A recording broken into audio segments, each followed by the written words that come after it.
ပွင့်တော့ဖူးတာဝင့်လို့ချီတဲ့နေကြီးမှာရွှေရီလောက်ငါတို့စာတင်ကြောင်းအခုကတော့မဟုတ်ဘူးဘုံမှန်နဲ့ငါတို့ကြောင်းဟောဒီမှာတွေးဆွနေတဲ့အဝတ်တွေတွေးဆွနေတဲ့ကလေးတွေရဲ့အဝတ်တွေအခုလဲအပေါ်မှာဝဲနေတော့မယ်ကလေးတွေရဲ့ပညာသင်ကြားမှုအတွက်ဘာဖြစ်လို့ဒီလိုလုပ်တာလဲ2025ခုနှစ်မေလ12ရက်စကိုင်းတိုင်းဒေသကြီးရွှေဘိုခရိုင်တပည့်ရဲမြို့နယ်အိုးထိန်တွင်းကျေးရွာမှာမနက်10:00 နာရီလောက်ကစစ်ကောင်စီတပ်ကနေပြီးတော့ဘုံကျဲချပြီးတိုက်ခိုက်သွားတယ်ဟောဒီနောက်ကအခန်းထဲမှာစာသင်နေတဲ့ကလေးတွေထဲကအနည်းဆုံး10 ယောက်သေဆုံးဆရာဆရာမဦးရလည်း2 ယောက်သေဆုံးသွားတယ်ထိခိုက်ဒဏ်ရာရတဲ့အရေးအတွက်တွေကျမတို့အခုထိကိုထုတ်ပြန်ကြေညာနိုင်ခြင်းမရှိသေးဘူးအများကြီးပဲစာသင်နေမတ်တက်မှာကိုပဲထိခိုက်ဒဏ်ရာမှုတွေရရှိတာကျမတို့ရဲ့ကလေးတွေကိုအမုန်းတွေအညှိုးတွေအာဃာတတွေဝင်မလာအောင်လို့ကျမတို့ကတွန်တင်ဆုံးပါတယ်ဒါပေမဲ့ဒီနေ့စစ်ကောင်စီလှုပ်သွားတဲ့လုံရက်ကကလေးတွေရဲ့နှလုံးသားထဲမှာရောအုံနောက်ထဲမှာအမုန်းတွေအညှိုးတွေအာဃာတတွေဝင်သွားပြီဆက်မှုရုံမှမှုအောက်တန်းကြမှုတွေအားလုံးကကလေးတွေရဲ့စိတ်ထဲမှာနှလုံးသားထဲမှာစွဲထင်သွားပြီနိုင်ငံတကာကကိုညီတိုင်းတဲ့လူတွေရောကျမတို့ကလေးတွေဘလောက်ထိသေမဘလောက်ထိဆုံရှုံမှအတန်ထွက်ပြီးပြောပြကြမှာလေ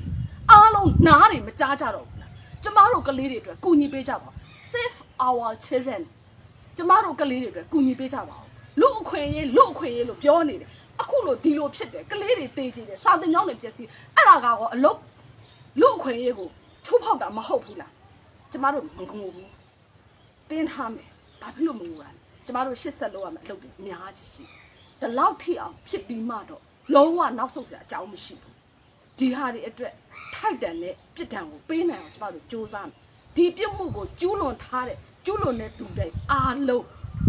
ကောင်းမွန်တဲ့ပညာသင်ကြားရေးမရပါစေနဲ့မိသားစုတွေဘယ်တော့မှချမ်းချမ်းသာသာမနေရပါစေနဲ့ဒီကလေးတွေကြုံတယ်လို့ဒီမိသားစုတွေကြုံတယ်လို့သူတို့လည်းထပ်တူထပ်မြခံစားပါစေလို့ကျမကတော့ကြိတ်ဆိုလိုက်တယ်ကျမပြုတ်သမျှကုသိုလ်တွေအားလုံးကိုတိုင်တယ်ပြီးကြိတ်ဆိုလိုက်တယ်ထပ်တူအကျိုးကိုခံစားကြပါစေကျမကတော့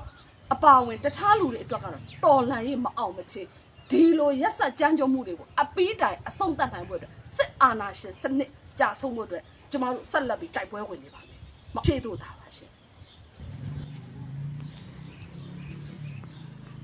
။တတိက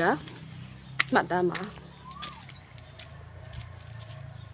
အထဲတွေကတဲ့ခုံတွေကအလောင်းတွေကိုကောက်တဲ့အခါကျတော့ထုတ်ရတာမလွယ်လို့ဆိုပြီးခုံတွေအကုန်လုံးအပြင်ကိုထုတ်လိုက်တာ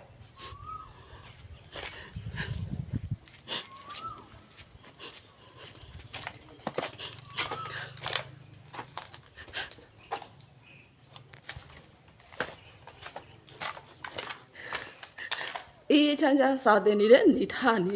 ရုပ်ချင်းဒီလိုဖြစ်သွားမယ်လို့သူတို့ဘယ်ထင်ကြမှာလဲ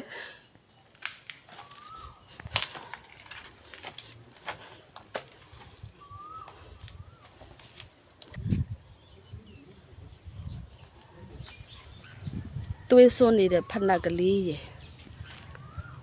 လက်တန်းလေးရယ်ခေါင်းကဥကွန်လေးရယ်ဒါဥကွန်ရိုးလေးတွေပါဒါစပင်ချီလေးတွေပါတော့ချင်းကစကိုင်းငလျင်ဘေးကြောင့်ဒုက္ခရောက်နေကြတဲ့ပြည်သူတွေကိုအားပေးကူညီတဲ့အတွက်ဒီဘက်ကိုရောက်နေတာရောက်နေရင်လည်းအပြန်ခရီးကိုသွားနေတော့မှဒီသတင်းကြားလို့ဒီလိုအမြန်ဝင်ပြီးတော့ပြေးလာခဲ့တာစစ်ကောင်စီဘက်ကပြောတယ်လို့ဟိုဟာရှိတယ်ဒါရှိတယ်ဘာမှမရှိဘူးလုံးဝကလေးသူငယ်တီးထ